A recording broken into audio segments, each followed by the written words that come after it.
Hi all, it's me Allison. Welcome back to my channel. I have been waiting for the perfect time to post this video. If it were up to me, a fall Rex video would have already been up August 1.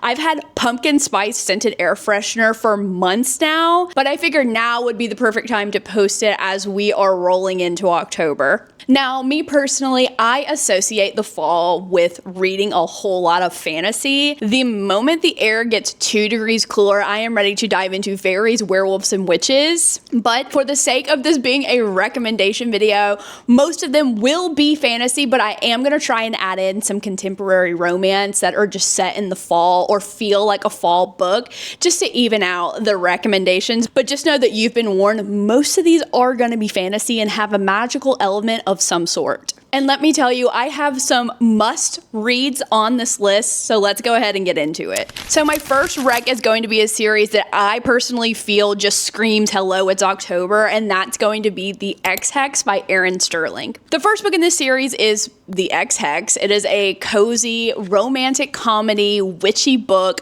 emphasis on the comedy, where we follow our main character, Vivian, who half-heartedly, half-jokingly curses her ex-boyfriend, Reese. 9 years later, Reese comes back into town, and it is very evident that the curse was not fake and that the curse was working and doing its job. As magical chaos start to spread around their small town in Georgia, Vivian and Reese not only have to work together to cure the curse, but also they rekindle their spark that they realize that they never really got over 9 years before. I would consider this book and this series in particular a very cozy fantasy. It just has a lot of the comedy elements. It's very like low stakes, but also the romance is just so good. It really does kind of give off like Gilmore Girl vibes, but in a witchy kind of way. Now, in book 2, The Kiss Curse, we are following Gwen, who I'm pretty sure is Vivian's cousin from the first book. She runs her family's magical shop in this small little town, but her world kind of gets flipped upside down when Reese's broody cousin Wells comes into town and decides to open a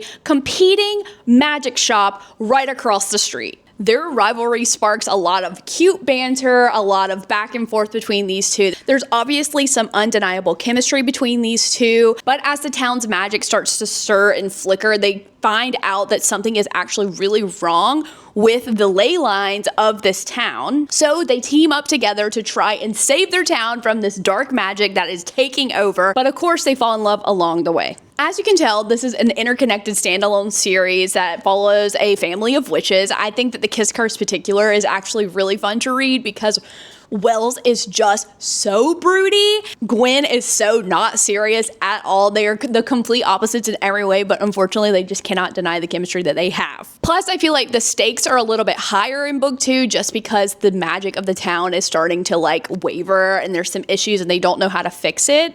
So that also kind of adds to the drama and the tension of the book. There's also another book in this series, but it's set around Christmas time, so I felt like it's not really a fall recommendation. If you are into reading Christmas in October, go right ahead. I actually haven't even read it yet because I am waiting for Christmas time to read it, but I did want to mention it just because that is the complete series. There's 3 books. Could not recommend more. So fun, so funny, and the audiobooks particularly are just so fun to listen to, so definitely pick this up and put it on your TBR. Keeping in theme with the witchy vibes, my next recommendation is a forbidden romance between a witch and a witch hunter, and that's going to go ahead and be Serpent and Dove by Shelby Marine. I think that's how you say her last name. I'm actually unsure. This is a YA fantasy romance where in this world, the church is hunting down witches. These books follow Lou, who is a rebellious witch who is running away from her coven, and Reed, who is a devout witch hunter who has dedicated his life to serving the church.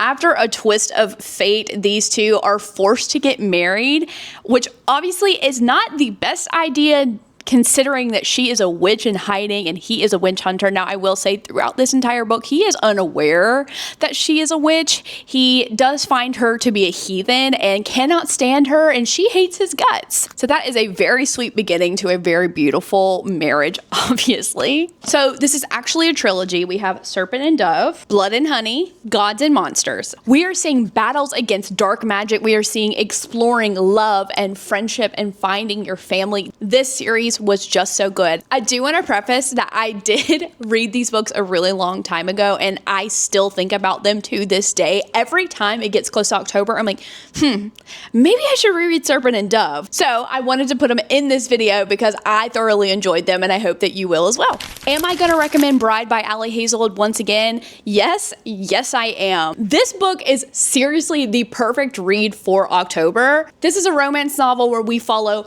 powerful vampire Misery as she is forced into an arranged marriage with a werewolf alpha, Lo. On the surface, this is a very political alliance marriage, but Misery has this underlying agenda into marrying him. She's trying to find her best friend who has gone missing, and she thinks that Lo may have something to do with that. As Misery starts to navigate her life living with the werewolves, it is blatantly obvious that Lo has developed a really strong connection with Misery, and there is just so much tension and angst when it comes to these two. You have no idea.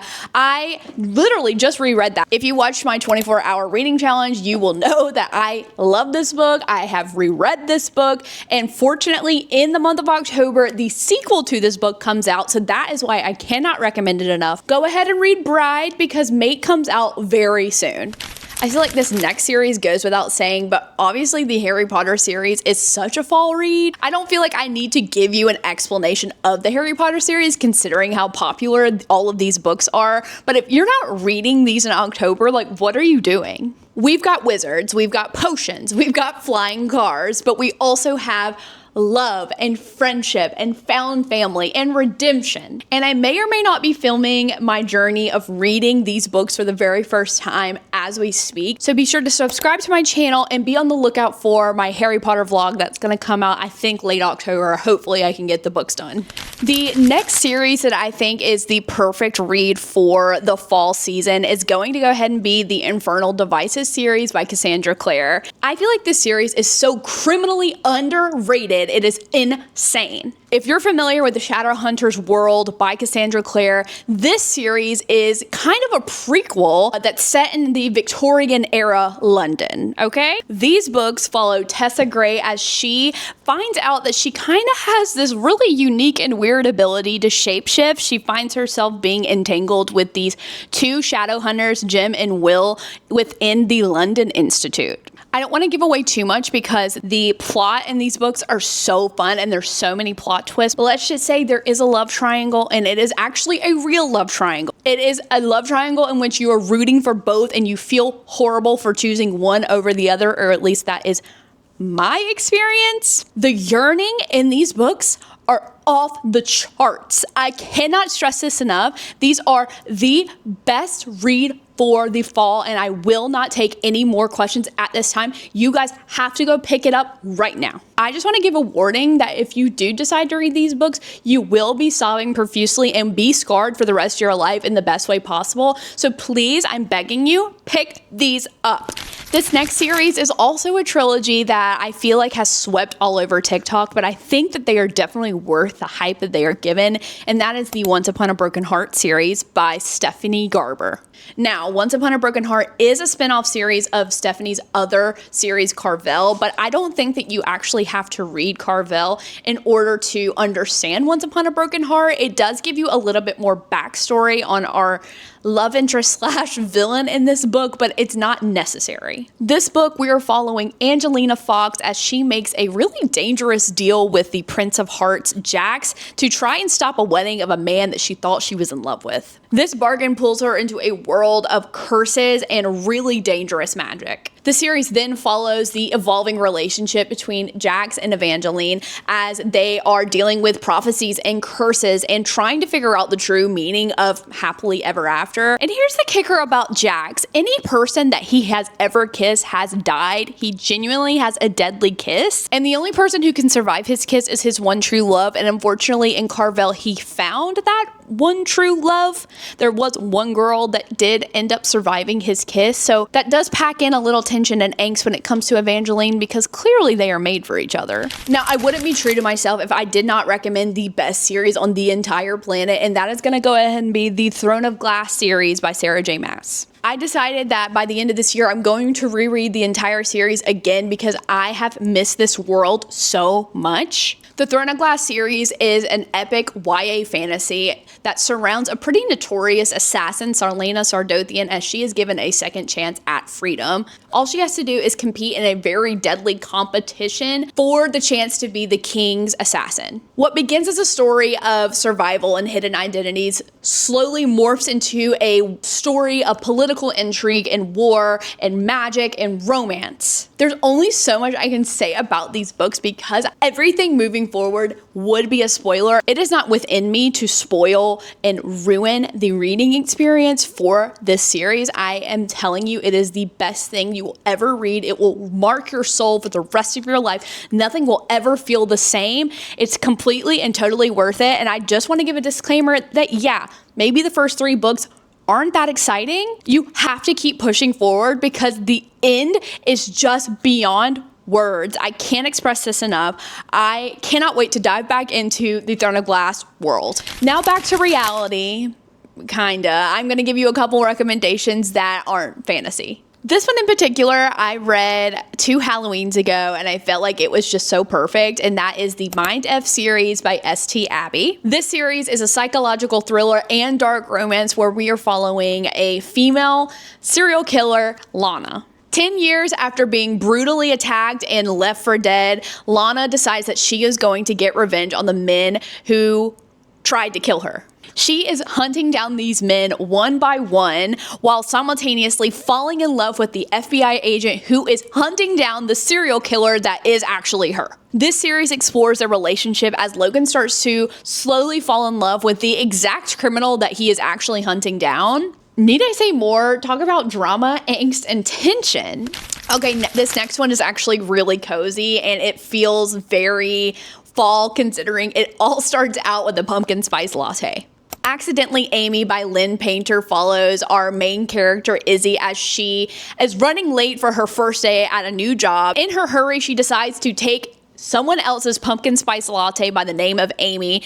And of course, in her rush, she does end up spilling her coffee on this very mysterious man who ends up being her boss. After their disastrous meet cute, a miscommunication leads Blake to believe that Izzy's real name is actually Amy. Their relationship begins as a series of witty texts and funny banter and starts to evolve into something more. This book is a grumpy sunshine, mistaken identity, office romance that focuses on a budding friendship and having to deal with an undeniable attraction with someone that you actually work with. This book had really good banter. The connection between Blake and Amy / Izzy were just so good. I cannot recommend it enough. It feels very cozy and fallish. How could I not recommend it if it starts off with a pumpkin spice latte?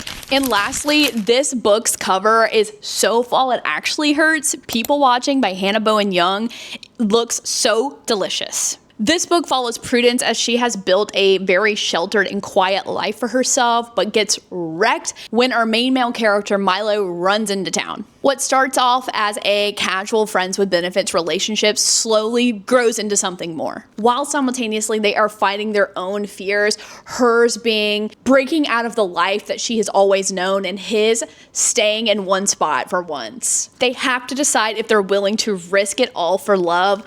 And just look at this cover. It is so pretty. If anything screams fall, it's gonna be this. All right, so those are all the fall reads that I have for you today. I hope that you have found a new book to cozy up with on the couch with the fireplace with the pumpkin spice candle. I hope that that is the case for you. Let me know in the comments what you are planning to read this fall. I am obviously looking for more books to add to my TBR, so do not be shy and let me know. Don't forget to like and subscribe if you don't mind. I'll also have social media links down below. I have Instagram, TikTok, Goodreads, my podcast, so be sure to check all of those out if you don't mind.